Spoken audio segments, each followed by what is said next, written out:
Hi, Andrea. What a trip it is to be chatting with you. Welcome to Good Movie Monday. How are you? I'm very, very well and Um, very so happy to be back in Melbourne. Thank you so much. oh no, well, great to be talking with you because I've invited you here to chat about The Hand, which is a movie that was made in 1981, or I suppose it was filmed, before that.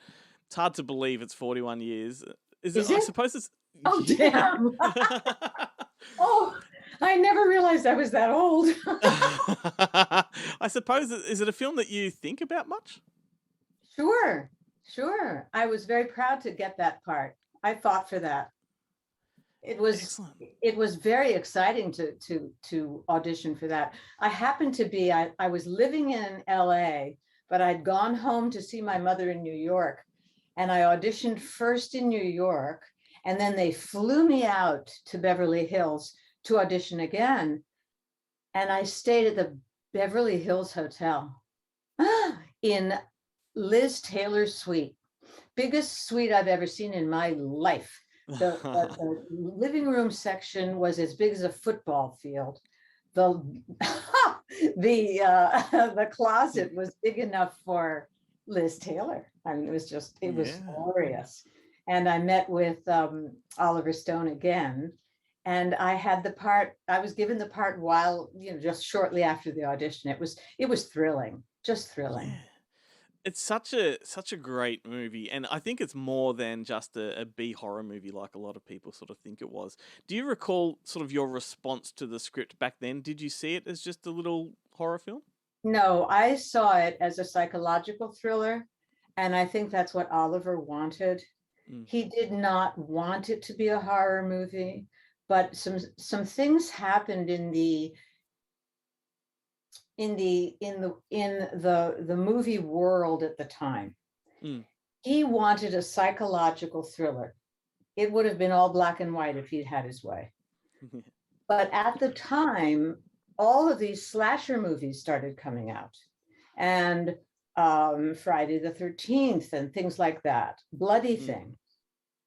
And the studio came down on him and said, "We need more gore. We need more shots of the hand. We need this, that, and the other thing." His version had almost no shots of the hand. mm. It was going to be all in Michael Caine's mind.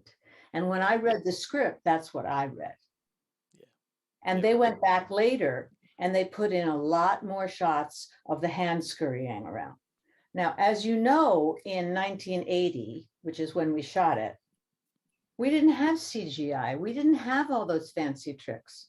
We had the man who created ET, Hmm. the puppet maker, and that's it. And there's only so much a rubber hand with a couple of strings attached can do. So I don't think Oliver ever made the movie he really wanted to make. Sure. And I That makes know sense. Yeah. and I know I never got to make the movie I really wanted to make, which was much more emotional, much more about the relationship between my husband and myself, Mm. and his disintegration Yep. of his mental breakdown after losing his hand in the accident that I created. I was driving, right? I mean, Yeah. it's 40 years ago. What do you want? No, I know. I mean, but the point was there was more to Plum as a psychological thriller than as a horror movie. Yeah. But the studio wanted a horror movie. That all makes so much sense because I think at the time that he made it, Oliver Stone had already written Platoon and maybe Midnight Express, Yeah, that was and the direction he was going in. yeah, and they're films that have a lot of horrors in them as well, but in a much more psychological and dramatic Yeah, sense. yeah, yeah. Um, but I do think over the time, The Hand kind of plays much more like a psychological thriller now than it probably did then, Especially because because it doesn't have classic yeah, horror in it. It yeah, doesn't. absolutely right. And Not it's so blooded. interesting too that Michael Caine, has been famous for saying that he made a few paycheck movies in his time, and he considered this one of them, which is just silly. But He had a this ball. He loved he, it. did you He two had get a along? Oh my God, yes. Oh, I mean, there is just no anybody like Sir Michael Caine. If you were to say, who do you want to have dinner with of all the people in the world that you could have dinner with, you want to have dinner with Sir Michael Caine. Absolutely. He is a raconteur of such proportions. Now, I didn't get to have dinner with him much until we got to San Bernardino, where we were shooting the exteriors for the cabin sequences and the things in the woods and stuff. But we had a couple of weeks in San Bernardino, and yes, we all dined together then. And I was like a puppy. I just, more and more and more, tell me more, tell me more. He was delightful. Ordering the wine, ordering the dinner, telling the stories. How could you just couldn't get any better. When we were in the studio in LA, Michael Caine could not leave the set fast enough because of Shakira. There was never an actor who loved his wife more than Michael loved Shakira. When it became time to go home, that cigar got lit. It was the martini shot. You could not keep him on the set another second. And when he was doing the off camera for me, like if it became 5:30 or so, there was smoke rising behind his head because he's gone. He's gone. He's going to leave. It doesn't matter what's happening. It doesn't matter how serious the scene is. He's gone. He's a fascinating man. He taught me an enormous amount about acting. I learned so much from him. He could weep. You know, a lot of actors say, oh my God, how do you cry? How do you cry? Well, I wasn't a good crier, ever. It would take me 15 minutes of looking at a picture of my dead dog. It was, you know, and he said, that's so silly. That's so silly. Why do you do that? Why do you do that to yourself? He'd be in a sequence, and in between, he'd be making the crew howl with laughter and then go right back into the sequence. And I was astounded by that. And many years later, I learned that I had the capacity to do that. I just never trusted myself. Yeah, wow. It's such a thrill to talk about, you know, to talk to someone like you about someone like him, you know, like just to see that firsthand experience and how it's and affected what a you. Gentleman, what a gentleman, and not a word of sexism in him, you know, none of the, you know, there were very small ways of Me Too. Yeah. If you get my drift. I'm really glad you brought that up though. Oh, well, good, because it wasn't always an actual suggestion or an attack or it wasn't. It was always little things like, oh, don't worry about that, dear. Or you look tired, dear, let's break. I will never forget that on the front when Marty Ritz said to me, you look tired. It's a wrap. I look tired. I was 25 years old.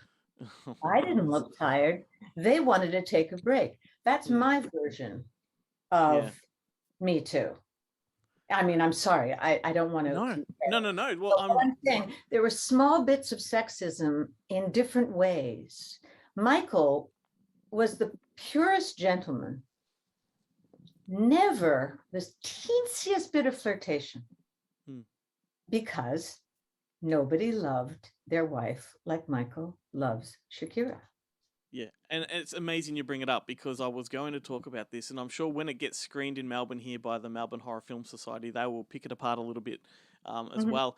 It's more relevant now, I think, than it was then because there are certain themes of, I guess, domestic violence and misogyny in the film. Were they as apparent then as they are now? Like, was his character written to be that way? Like, as in, it's perceived a lot differently in modern times, you know? There was so much we weren't aware of. There was so much we weren't thinking of. There's so many scripts that probably wouldn't get made. Yeah. It's a different world and a good thing too. Yes. A good thing too. It's a different world. It makes these films time capsules, doesn't it? but it makes the films time capsules. But also, this is a man who's going mad. Hmm. So who knows how he would have behaved if everything had stayed the way it was and he had his art. I mean, take away the art from a person, take away their craft, take away their expression of their soul. You But don't know what you're going to do. even before the incident, though, like, he treated his wife, fairly poorly. She wanted to get away from him, and he wouldn't let her. There's that kind of stuff, which that's what I'm getting at. I don't know if that Typical was for the really era. something yeah, exactly. Exactly. And I like seeing that stuff in old films because it really does Yeah, put a marker in time. it puts a marker in time. It's absolutely true. Something else that makes this film relevant is the fact that he's a comic book writer. So, in today's world, that's not, uncommon whatsoever. And No. interestingly, the guy that drew all the pictures in the hand, Barry Winston Smith, he was working for Marvel at the time. Ah, I didn't even know that. I didn't know that. Yeah. Yeah. And an interesting piece of trivia about him is he's the guy that wrote the Conan comics. And Oliver Stone went on to write Conan the Barbarian. So, isn't that There's strange? a lot of interesting things in that picture. And Yeah. Annie McEnroe went on to marry the producer. Yeah.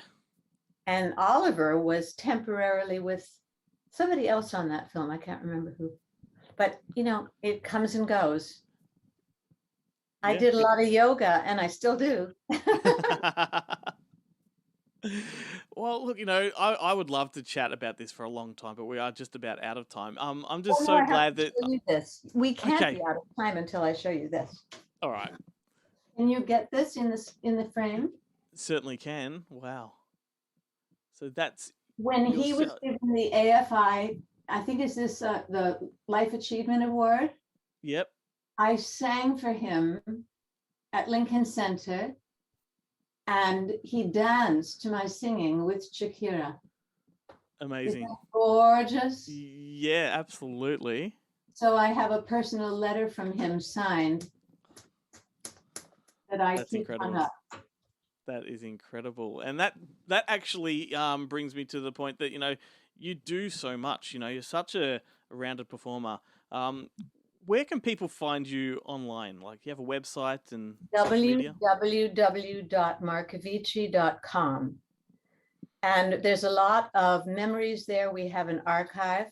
There's a lot of music there, all of my CDs, and actually just a real, very well put together chronological history of the career and the things that I've done since I was about 16. Wow. I know I've been in the business over 50 years. Yeah. Well, I definitely recommend that everybody go and jump on that website, have a look at it, and find you wherever you are on social media as well. And I have no intention of stopping. I had an audition just about 20 minutes ago because we now do the auditions ourselves at home. Yeah. With Zoom. It's hilarious. What a world we live in. I know, it's strange. Oh, and it allows me to connect with people like you as well. And this is a film I've loved for a long time, and I'm thrilled to see it being screened down here in Melbourne. I think on June 28th, so everybody watching that is in Melbourne should get along to that. It's going to be a lot of fun. Oh, yes, everybody go. Thank you so much for making time for us. It's been an absolute thrill for me. Well, I'm thrilled to be here, and I have fond memories of singing in Melbourne. 5 nights. I loved it.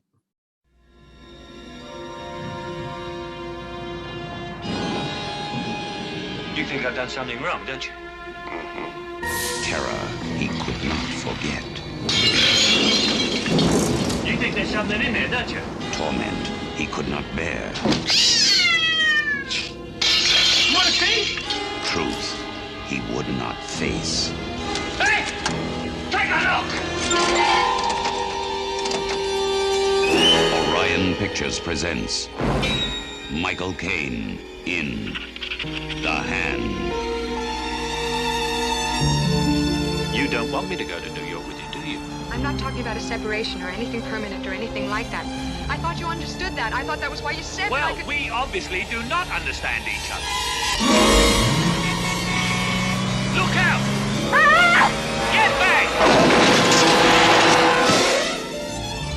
feel? Like they're still there, my fingers. Like they're moving. You'll have phantom feelings for years. Heat, irritation, pain. Your memory is still feeding familiar sensations of having a hand along your nerve endings. What have you been doing during these blackouts? Misplacing things. I'd be scared if I were you. Did you see my signet ring? No. Are you all right? Oh, yes. You never know what you can do. The unconscious is capable of anything. You could do anything you ever dreamed of and never had the guts to do. Hi. I like the way you look at me. Blackouts are nothing to fool with. You could kill somebody. It's all up there, and you'll never know. Know what? Who you are. Don't be afraid of the pain. Tell me what you're feeling. You're trying to kill me, aren't you? Sense it, feel it, touch it. You want to destroy me? What is your image? A man trapped in a nightmare, locked in the grasp of The hand. Oh, John. John? John? What's the matter? Why are you looking at me like that? There's no hand.